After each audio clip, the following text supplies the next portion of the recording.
We're up in the glorious heights of the Bohemia Mountain area, southeast of Cottage Grove, with gorgeous views in every direction.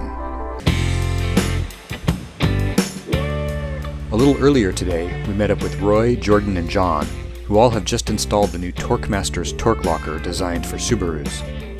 So we're headed southeast out of Cottage Grove, up towards Row River, Bryce Creek, and up where the Noonday Trail is. John up in front of us is leading the trip today, and we've got a couple other Subarus behind us, a Baja and a seriously lifted Outback. Colin's along with us to do some filming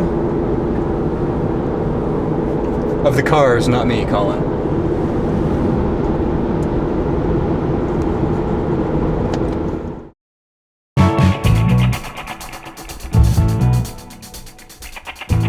We're headed for the Noonday Trail in the vicinity of Bohemia Mountain. It's one of the more difficult trails near Eugene, and seems like a good testing ground for the newly installed lockers.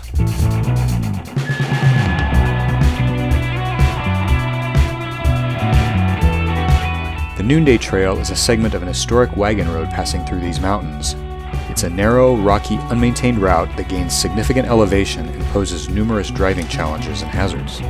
Shawn and I actually explored the upper portion of this trail last summer, which isn't nearly as difficult as the lower portion we're tackling today, but was a compelling drive yielding spectacular views.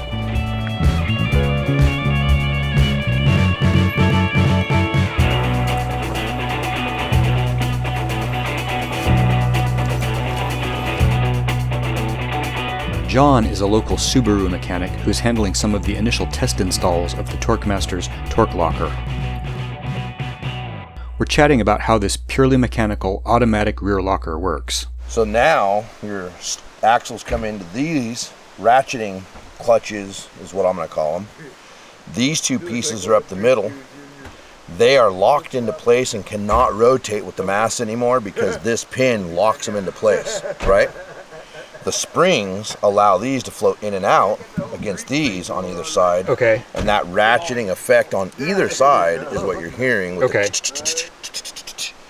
So then what causes it to actually lock into place? So when you power into it with the torque of the motor and torque of the driveline, these will typically go doink out and lock against these, and as long as you stay under power, it's locked.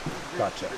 So Yeah. in the normal driving, what's happening is that these are Floating a little bit, and they're able to ratchet, and that's why you hear us cornering. Oh, gotcha, because sometimes the drive is going here, Yes. and sometimes the drive is going Right, here. so when you take a corner, your Yeah. tires are doing this. Gotcha. okay? That's why you hear it when That's you're why turning. outside tires always turn fast. Right, yes, So, okay. Yeah, that's this. So this that unit's that wicked clunking cool. sound is only when When you you're really have a turning, serious yes. difference between a bias, the rotation of bias the two. between the two tires. Gotcha. The rest Right. of the time. Rest of the time, it's quiet. Quiet. Alright, it's time for a little action on the trail.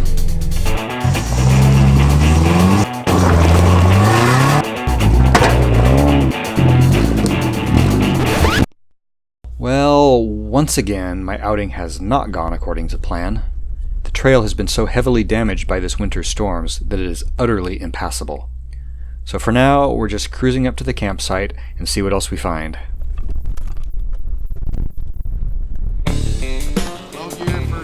Here, they're trying a type of obstacle that can typically be difficult for many Subarus.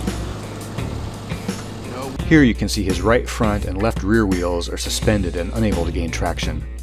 With the locker sending power to both rear wheels, that right rear wheel is now able to push the car up the hill.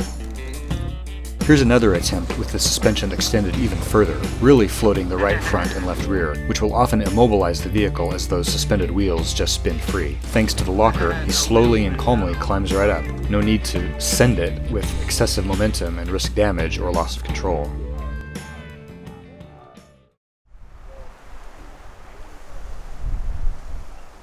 The sun is getting low, and Colin and I need to find our way back to Eugene. Everyone else is camping out here tonight and hitting some other challenging roads tomorrow. You can watch their video of the next day's further testing of the torque locker. The link is in the description below.